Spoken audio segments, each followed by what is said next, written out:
Hello, welcome to That's How It Is. My name is GemmaEdwards, and I am a full-time streamer and DJ in the UK. For International Women's Day this year, I hosted a conversation on my Twitch channel with several amazing guests, all truly inspiring, successful women in a bunch of different careers. Now, this was supposed to be a 2-hour chat, but it ended up exceeding 5 hours. So what I've done is cut together a 20-minute segment from our first guest. So for those of you that missed the stream, this is a way that you can catch up that's a little bit easier to digest.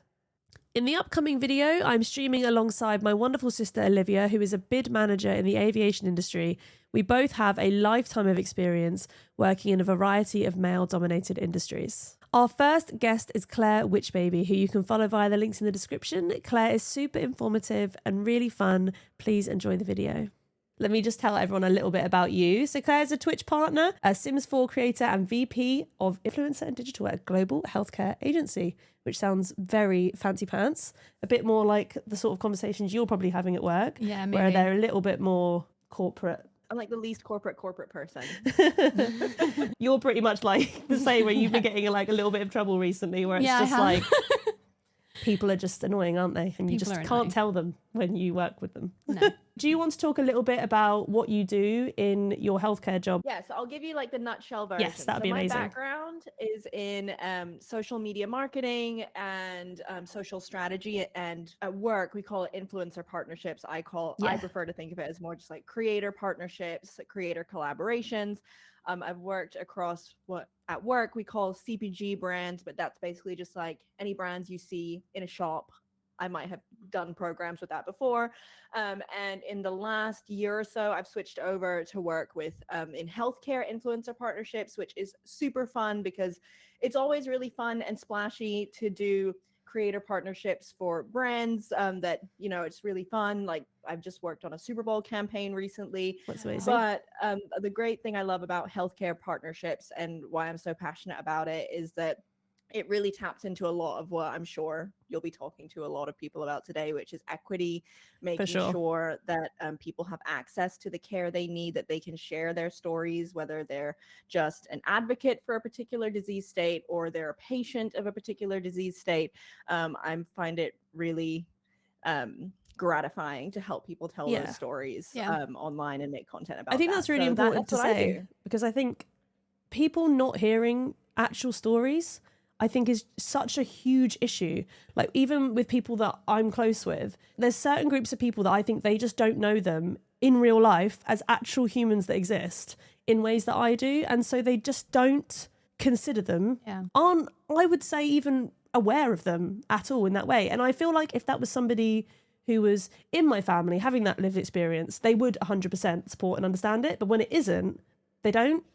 And it's just it's headlines only and it's trending topics only. And it becomes all these really polarizing, really kind of dangerous things, actually, that mostly aren't true. And it's really uncomfortable because I feel like you just can't get that across to somebody without them actually experiencing it themselves or having a friend or loved one in that same situation. Mm-hmm. No, 100%. Lived experience is so much of why telling these stories is so important, especially when you think now with all the technology that we have, that it's so easy to find out about a particular disease state or look up symptoms. How many times have you got like a runny nose and you're like, I'm about to Google everything. Oh, it looks like I've got cancer. Well, I'm spiraling for like 3 hours now. Even with all this information, there are so many prevalent, ongoing, almost, you know, to use a content term, evergreen disease states that still feel like we treat them with like old wives' tales. Think about a lot of women's health issues, doctors improperly treating UTIs, improperly treating all kinds of menstrual health issues,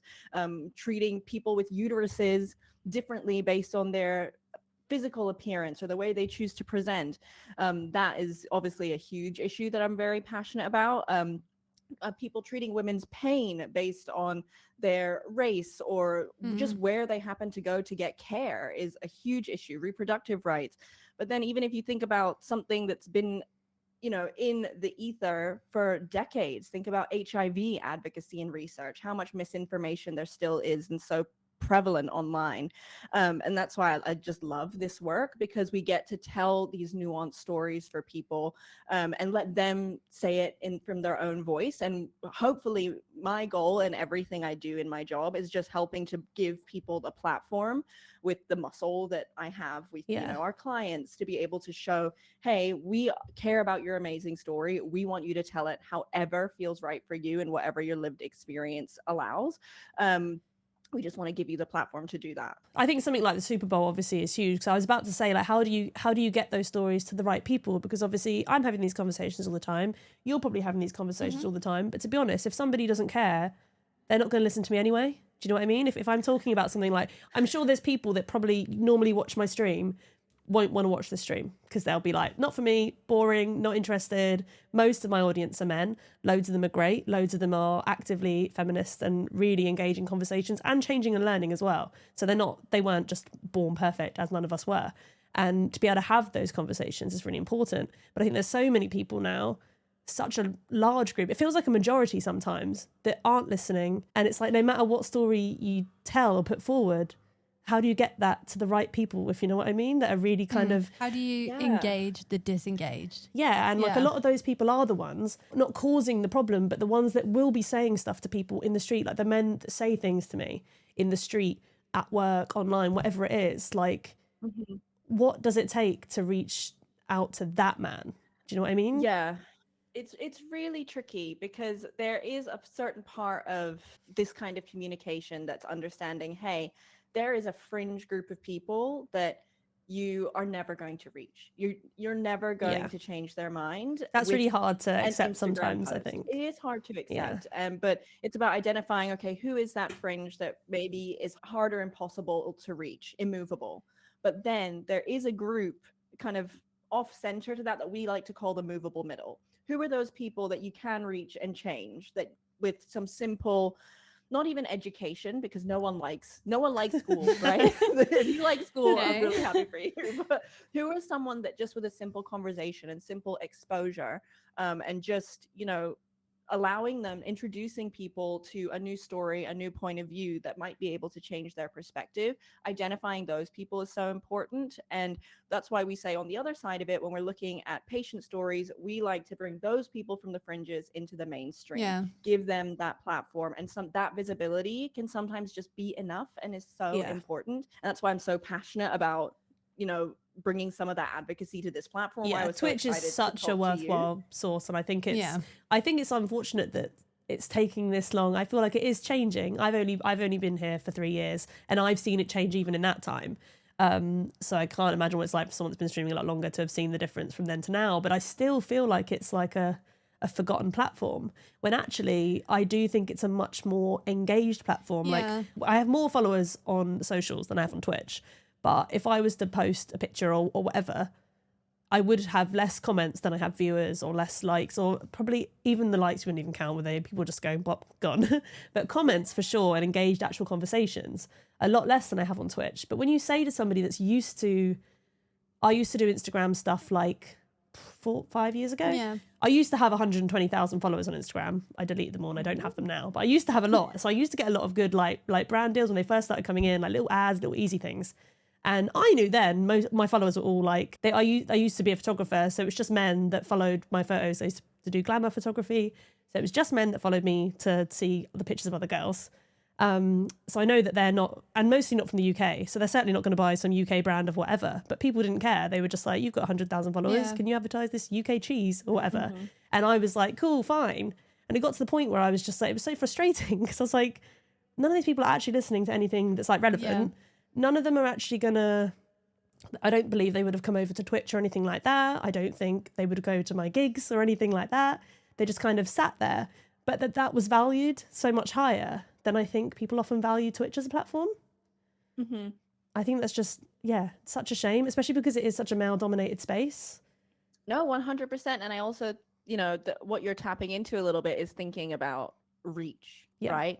That the value of your reach on one other platform, even if that reach isn't particularly actionable, is still something that even myself, we're trying to break that stereotype all the time of like just finding the person with the most amount of followers. Well, why aren't we looking for the people with the most rich story to tell, with the most value that they can give in terms of whether it's education? And this is for any brand, right? Like outside of healthcare, let's explore who are creators that can tell the most interesting story, and then figure out how to give them the platform to tell that story. Because I think that's a frustration that lots of people have, that you're describing. Like, okay, I've cultivated this amazing following, but is it the following I want to have? Yeah, Is especially this if you the kind change of direction influence I want to have? Yeah, I guess so. I mean, I don't really have any social media following. I don't stream. I don't I do Instagram, but nobody pays attention to what I post. But I would just say to you, like, if you're talking about this kind of stuff and, you know, feminism or anything with to do with like diversity and inclusion, and you feel like you're not having much of an impact, I mean, you can only go as far as you can go, and you only have.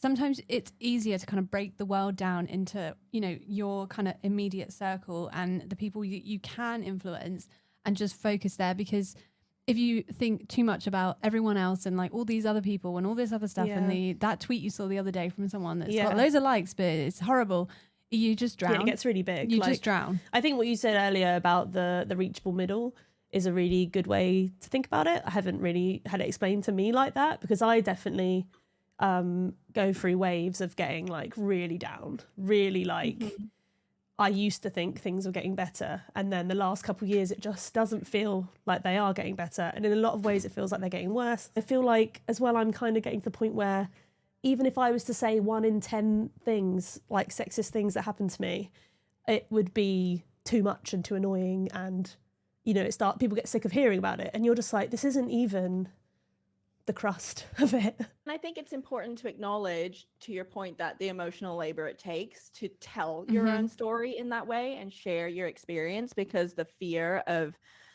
the very real like gaslighting you could receive, or just erasure of that experience is so real. And it's like, well, is that even going to be worth the effort? Is that going to be worth definitely the fight to try and explain to you, like, this is my truth, this is what happened to me?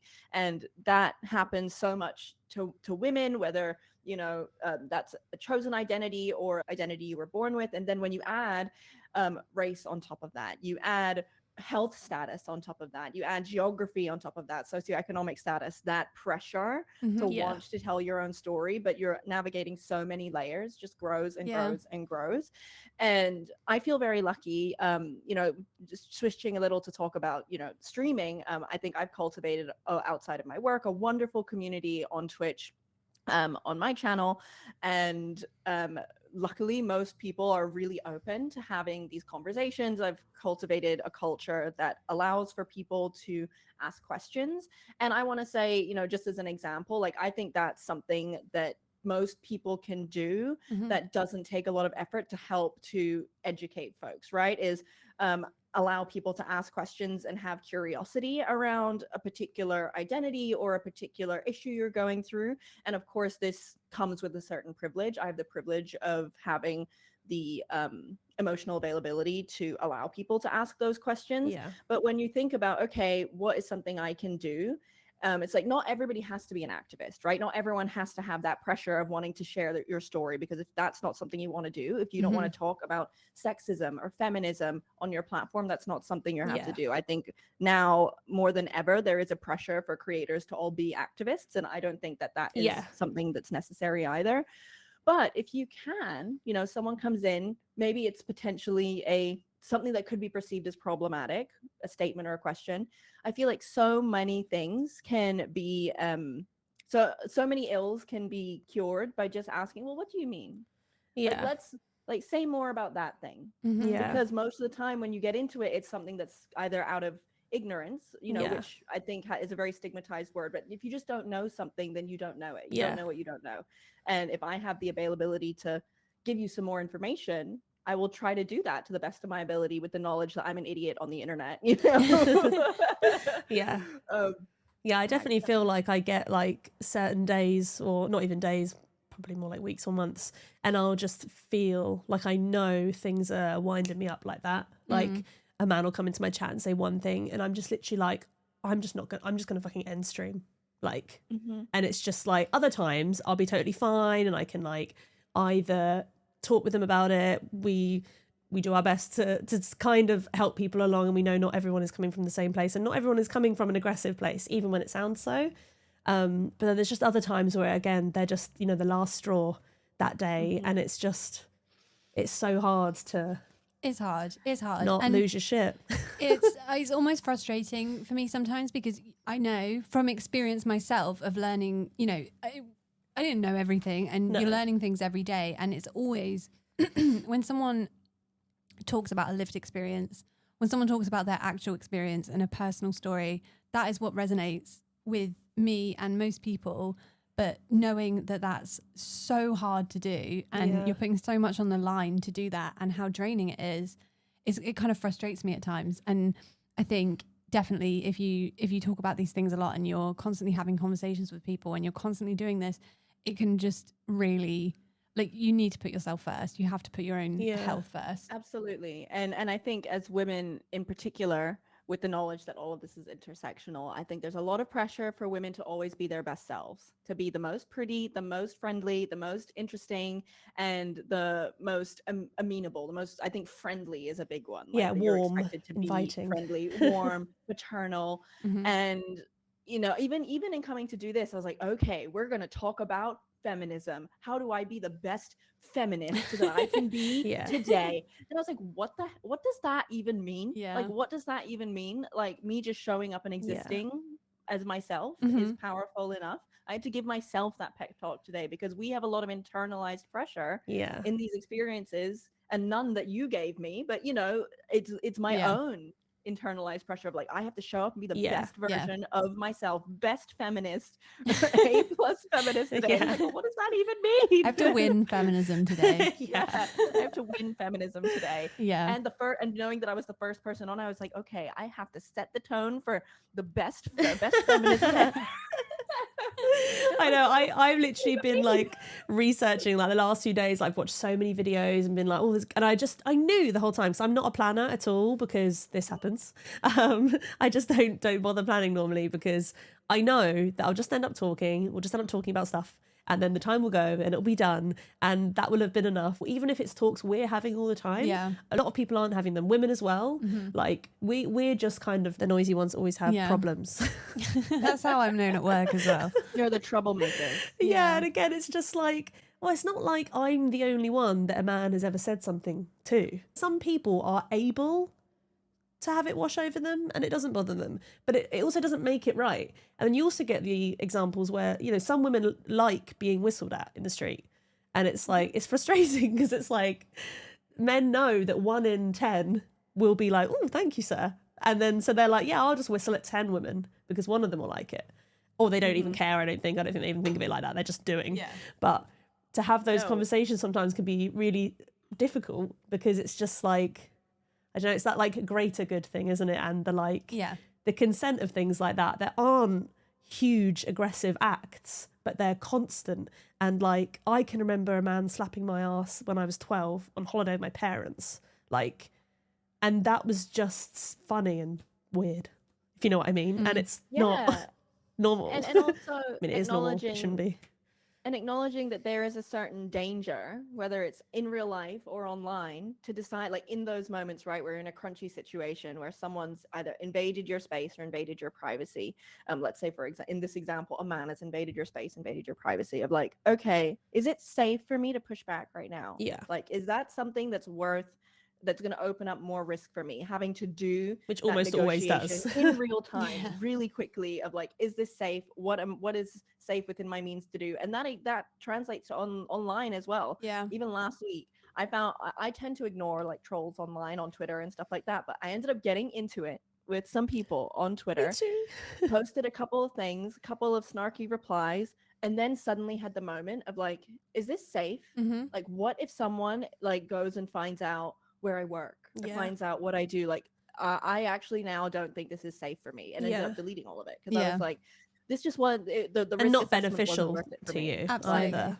I think, and Sorry, Claire, but I was just going to say, I think moments like that are really when allyship can really be powerful, when you're kind of thinking, can I reply? Am I going to make myself more unsafe by saying something, when an ally can present in very different ways depending on the situation, can step in and say something. That's when you kind of think, oh, okay, all right, I'm not being insane. And also this other person's also now said it, so I feel more valid in what I'm doing. And sometimes you just think, okay, I don't have to say anything, someone else has said it. Absolutely. Yeah. And I think that's so important. And I'm so glad you brought up the issue of allyship, because that is just so necessary across all kinds of identities that need that extra support, right? And I even have to question myself all the time of like, where can I be a better ally? And not just in like a performative sense of putting something in my Twitter bio, or you know, not that raising money is performative. Raising money for amazing causes is very, very important. I think as streamers, we lean a lot into charity, and we should lean into mutual funds. Raising money, raising awareness is a huge, very important thing. But in the moment when a crunchy situation comes up, you're having a conversation with people at a bar or whatever, and someone says something off color or that puts somebody else at risk, where are those moments that we can safely jump in? And even to what I was saying earlier, ask the question, well, what do you mean? Like, what does that mean? Let's say more about that. Because I think we're about to have a conversation. I don't know if I always even step in those moments, right? So for chat or whoever, encouraging you, like, especially if you happen to be a man, or if you happen to just be someone who can be an ally in a situation, like, where are those moments where you can do that, where you can step up a little more and safely help protect or create a safer space for somebody around you, you know? Absolutely, Right. I wish we could talk to you for like an hour. Before I leave, I have one more question. Yes. I need to know, why did you block Ed Sheeran on Spotify? It's just not my He's everywhere. Not my kind of not my thing. You used to like Ed Sheeran. I did. I used to like back him in the day. back in his SBTV days. Yeah, I used to love that. But these days, you know, Ed Sheeran is another thing that just became so polarized, because I DJ and like Ed Sheeran is one of the ones where like I actually don't really play Ed Sheeran anymore because I'm so scared, because someone will always come and have a go at me because they just hate Ed Sheeran. One of these ones will come and shout at me. But when you play Ed Sheeran, everyone sings it and has a good time. So I know it works, but it's like, it's just one that I can't be bothered to have the conversation. Yeah. So I'm just like, unless somebody really wants it for a birthday or something, I'm just like, no. I don't really go there, because I'm like, I can't be bothered to have the argument that you hate Ed Sheeran and then you love Ed Sheeran, and it just becomes a whole thing. Yeah. So I'm like, I mean, if I'm driving and Ed Sheeran comes on, I would like turn the radio off for 3 minutes and just scream and just sit in silence before I would listen to Ed Sheeran. That's a strong take, and I respect it. There's not enough time those boundaries for me to get into this. We need to do a whole different stream. Well, thank you so much for joining us today. Please do follow Claire if you're not already. And thank you so much. I really wish that we did have a lot longer. Thank you so much for having me. This has been wonderful. Thank you. I appreciate it so much. Thank you. Goodbye. Bye, friends. Oh, that was good. Thank you so much for watching. This chat was part of a much bigger conversation that was had originally over on Twitch live. If you enjoyed this segment, please do let me know in the comments, and I will get to work on some more content just like this.